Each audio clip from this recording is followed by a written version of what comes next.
मावळ गोळीबारा प्रकरणी माझ्यावरचे आरोप सिद्ध झाले तर मी राजकारणातून संन्यास घेईन असं आव्हान अजित पवारांनी भाजपला दिलंय।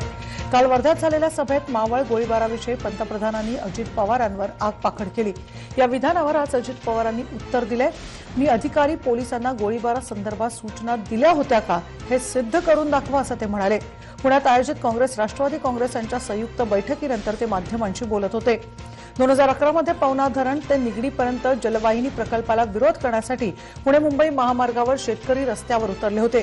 परिस्थिती हाताबाहेर गेल्यामुळे मावळमध्ये पोलिसांनी आंदोलनकर्त्यांवर गोळीबार केला होता। त्यावेळी अजित पवार राज्याचे उपमुख्यमंत्री होते।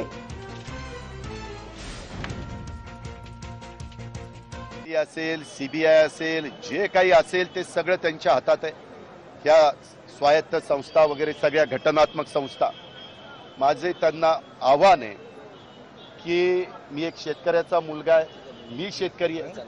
माझ्या आयुष्यात जोपर्यंत जीवात जीव आहे तोपर्यंत तरी शेतकऱ्यांच्या विरोधी कुठलंही काम माझ्याकडनं होणार नाही। मावळच्या गोळीबाराच्या संदर्भामध्ये कुठं माझं फोनवरचं संभाषण असेल, त्यांच्याकडे तर फोनचं संभाषण अजूनही असू शकतं, किंवा कुठल्या अधिकाऱ्यांनी सांगितलं IPS किंवा पोलिसांनी की अजित पवारांनी अशा अशा सूचना आम्हाला दिलेल्या होत्या।